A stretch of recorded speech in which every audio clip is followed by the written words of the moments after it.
EPA WA meteorologist Bobby Marchant here with your outlook for March 22nd, 2024. You still see the sunshine behind me. We're just going to start off that way, but it's not going to end too well as we get into Friday night and Saturday. We'll discuss that in detail in today's video. First and foremost, the Friday video forecast sponsor is McCall Collective Brewing. McCall is a family-owned and operated brewery with 2 locations in the Lehigh Valley.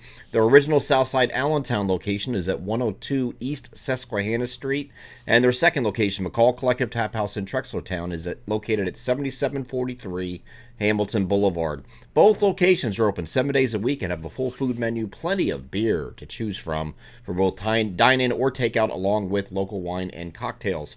They have trivia night every Wednesday at 6:30 at both locations, and new beer releases just about every single week, including 2 new IPAs that I'd like to try out this week. For details about that and all of their upcoming events, please visit their Facebook page, or to place online orders, visit their website, mccallcollectivebrewing.com. Proud sponsors of the Friday video forecast. Okay, so today, again, starting off mostly sunny. You'll have some high clouds filtering in the afternoon. If you're in our northwestern areas, I think you're going to be dealing with a little bit more in the way of cloudiness. I'm talking about when you get up to, like, State College, Lock Haven, Selinsgrove, Williamsport, up in those areas.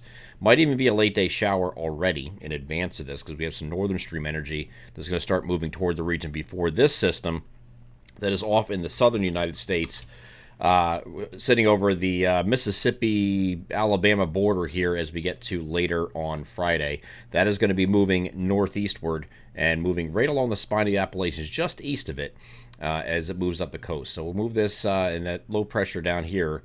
That's where it is, right here. Here's that low, which is going to take a track kind of like this, right? All right, right up the coast, just east of the spine of the Appalachians. But this northern stream energy here is going to factor into this initially for those interior areas that I mentioned, with a few showers in the northern areas that could be coming in as early as late this afternoon or early this evening. Elsewhere, mostly sunny, that increasing clouds late in the day, okay? The clouds will continue to increase this evening, and then for most of us, rain will come in overnight, and it will be especially heavy on Saturday, okay? During the day Saturday, you're going to have this low pressure track right over top of the region. Right over I-95 pretty much is where it tracks, and goes up to a position to just east of New York City by about 5 o'clock in the afternoon, right? So we have some residual rain coming to an abrupt end as we head into late afternoon, early evening from southwest to northeast. And then that's out of here. We'll clear out overnight Saturday night. Okay, so let's get over the NAM high-res future simulated radar. We're starting this off at 6 p.m.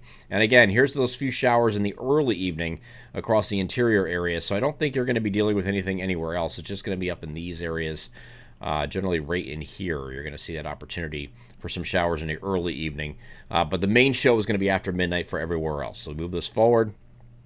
You can see that's going to be a break in the action in those areas up there. This is looking at 1 o'clock in the morning, and you can see it's just getting the Mason-Dixon line at this point and moving northeastward. So it'll come in as showers at first, then it's going to turn into steadier periods of rain as we head toward daybreak on Saturday, and then this is going to fill in and become heavy at times as we get into mid to late morning through at least mid to late afternoon. You see that slug of rain with the heavier yellow returns here, and even some oranges and reds before it comes off the coast here.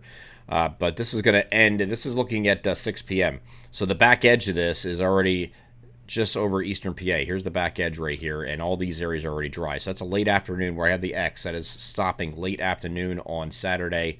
The rest of you will be in the course of the evening. So far eastern Pennsylvania, right around dinner time, it ends, and same thing across Delaware.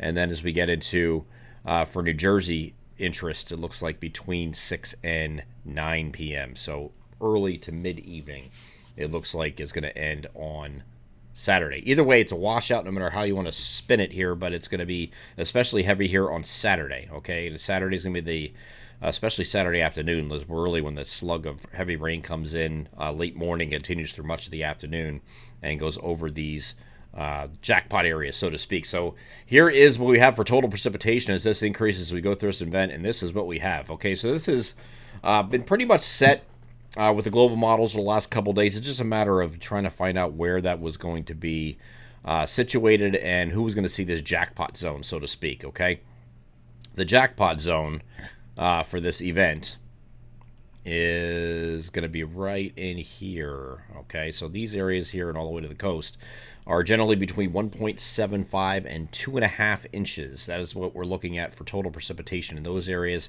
You get back here, and that includes the Lehigh Valley, includes Reading, includes Lancaster, all of New Jersey, all of Delaware, and Baltimore, Washington, and points east in the eastern shore of Maryland. You get in this next step down here between Wilkes-Barre, Harrisburg, down to York, Pottsville. In between there, you're looking at between 0.75 and 1.5, and then we're below that as we head down. When you get down to you get out here in far northwestern areas, this blue line that's here starts a ½ inch. Okay, so anything northwest of there, like State College, Lock Haven, you're under a ½ inch. You're about right at a ½ inch here in Williamsport. So that's what we're looking at for total precipitation for this event. We are going to be sending alerts for this today for those that are subscribed to the My Pocket Meteorologist program.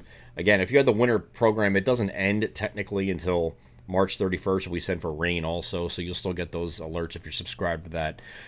It's March 31st, the last snowfall, when we stop the winter portion of the alerts. But we'll make sure this doesn't shift overnight and change early on Friday morning before we send those alerts. But I'm pretty much set on this idea and those amounts. Okay, that's what we're really looking at for this event. During the heavy rain, this is looking at 1 p.m. when I show that heavy rain coming in.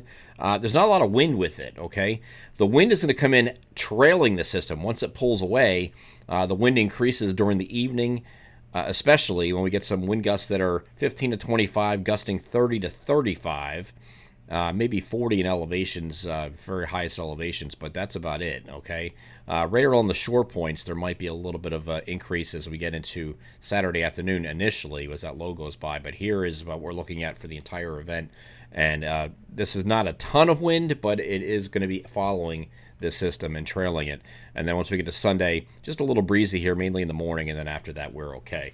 So that is that system in its entirety. Again, we're going to send alerts for this today, depending on what the model guidance does between now and early Friday morning, and we'll see where we go from there. But it does look like the second half of the weekend we're going to be drying out, and the temperatures over the next couple of days, 44 to 52 today, a little bit warmer than it was yesterday. It's going to feel a lot warmer though, because especially if you're out in the sun, because the wind's not going to be an issue like it was yesterday. And then on Saturday with that rain, 46 to 56. The spread is from northwest to southeast in temperatures there. Sunday, you're looking at partly cloudy skies and then mostly sunny here on Monday. Temperatures getting in the low to mid 50s both days, and then staying there here on Tuesday. I think we're going to be partly cloudy here Tuesday as well. The next system comes in on Wednesday, and this is a cold front, but the European model is the one model playing games with this, okay? So it has the showers come through, just instead of just being a normal cold front that comes through and that's it on Wednesday, which we have in a local forecast. It brings more rain with a trailing area low pressure that forms along the front into Thursday. This would not be a good thing for opening day of baseball for interest here in the Northeast, especially the Phillies.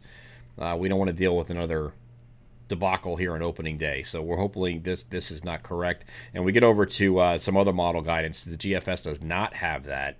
It has just a frontal passage and that's it. So does the Canadian model. It does no area low pressure coming through here on Thursday, so keep your fingers crossed. If you're a fan of opening day of baseball, you want to see it go on without a hitch.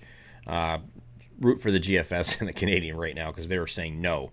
But we do want to keep an eye on that, obviously, with a vested interest in the Phillies organization and their opening on Thursday of next week at home. I'm EPAWA meteorologist Bobby Martich. That is your outlook for March 22nd, 2024. Have a great Friday.